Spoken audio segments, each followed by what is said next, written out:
Hey guys, well, surprise, surprise, I got another video for you. 2 in 1 day, good for you. Now, I want to thank everybody for supporting me. I appreciate the kind words you send me and, being by my side and being part of this, my YouTube channel, and me also being a part of your life. It means a lot to me. And now, the story I got today is about a bunch of guys back in the day growing up on 108th and 2nd Avenue in East Harlem, New York.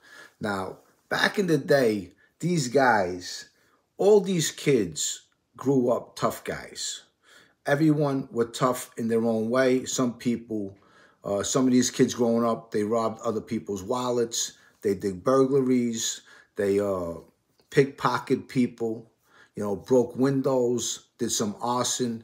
I mean, growing up back in the day, all these kids, it was a different time, a different era, less parents' guidance, and kids basically left the house and they formed a gang back in the day. Now, I'm going back to Tommy Lucchese, Three Finger Brown, Dux Corallo, the Papadillos, the Tremontes, the McGlories. I mean, all these guys back in the day, they were a bunch of young kids coming up together, committing crimes, and eventually getting involved in a crime family, the Lucchese Crime Family. Back then, Tommy Lucchese had a group of friends. They all grew up together like me and my friends did. Okay, and some of them even had to kill each other. That's how the mob works. Eventually in that life, you're going to have to kill one of your friends.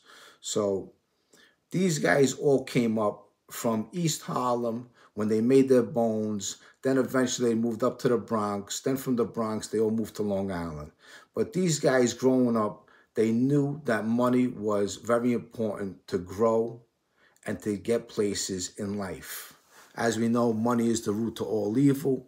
The people who say that probably never had any. But money is like fuel. It takes you to where you got to go. So these guys learned the trade of crime. They were underneath the Lucchese Crime Family. At that time, it was called the Riena Crime Family until Tommy Lucchese took it over. Tommy Lucchese controlled the family for maybe 16, 17 years. I think from 51 to 67 when he died. Not sure. But at that time, you had the Papadio Brothers. The Papadio Brothers, there was about 8, 9 of them, and they knew how to make money. Then you had the Avelinos, Carmine Avellino, Sally Avellino, Duck Corallo, okay, Anthony Corallo. They called him Tony Ducks because he was always ducking things. You really never see him too much. He wouldn't talk to too many people. He was very smart. These old timers back in the day were very smart. They kept low profiles. They stayed underground. So I'm going to shoot to 1976. In 1976, Endimo Papadillo is living in Long Island somewhere. Okay? He leaves the house. His car is parked outside, and he sees another car behind it. He wants to see what's going on. He just got home with his wife, and he walks over to the car, and they kill him. Till this day, that murder is unsolved. And this guy was a captain at the time. So obviously at that time, there was, a group of guys that was coming together to take over the family. Tommy Lucchese just passed away. And Tony Ducks is a high captain at that time. He's looking to take over the family.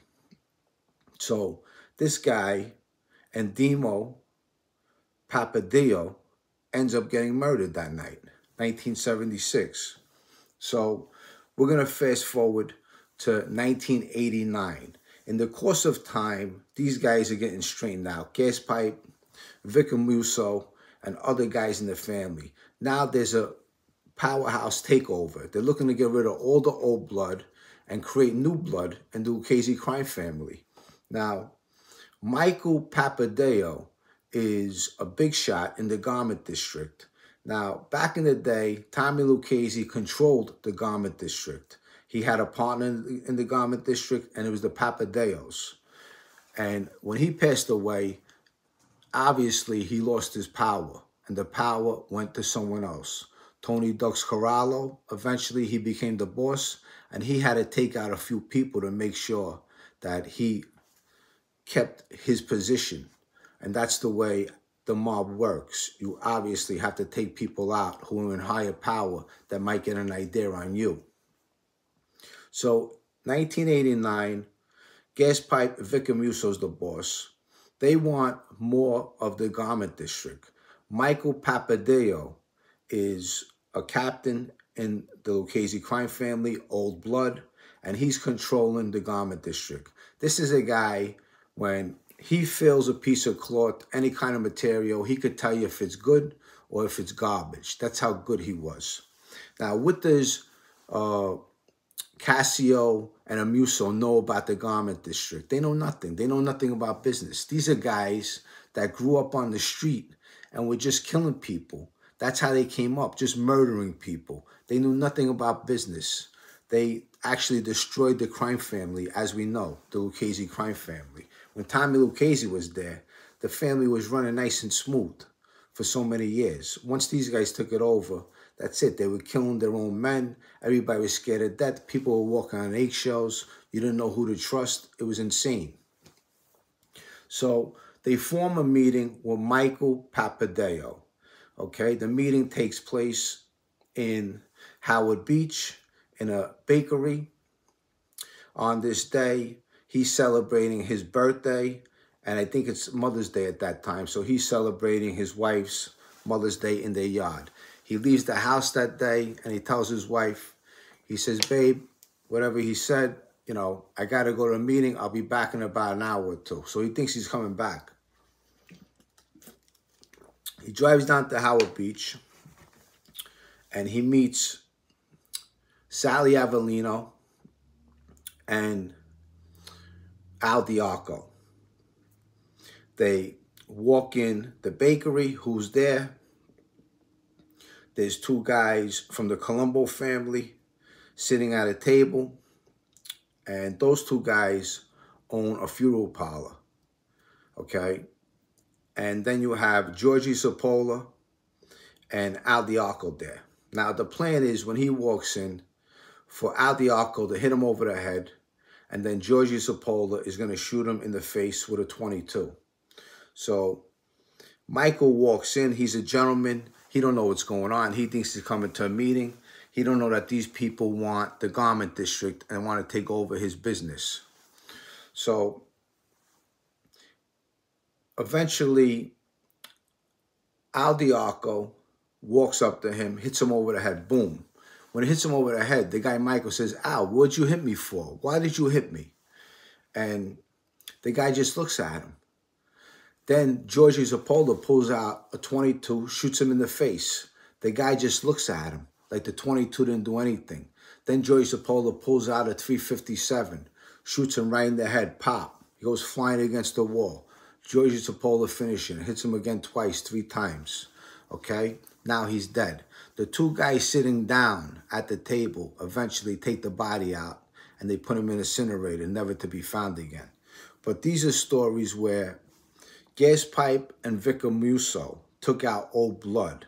There was a power struggle going on at that time. They wanted all the old-timers from back in the day out of the picture. And Sally Avellino went along with this, because Sally Avellino is a very smart guy, very smart businessman, and he knows all about that life. Him and his brother Carmine Avellino. So I hope you enjoyed this story. It's a story about the Papadillos back in the day, how they were stand-up guys, and eventually, even being stand-up, they were murdered and betrayed by the Lucchese crime family.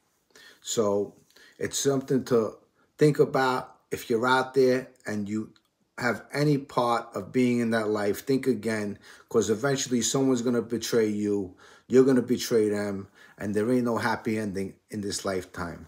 With that said, I hope you liked this video. If you liked it, please press like. and subscribe to my channel. It's very much appreciated. I also created a Patreon channel. If you can, join that. And once I drop my book, I will send out, anyone who joined will get an autographed copy of my first Volume 1 book. And it's going to be awesome. You're going to enjoy it. And hopefully it'll be here within the next couple months. With that said, I love you guys, and I'll see you soon. Bye.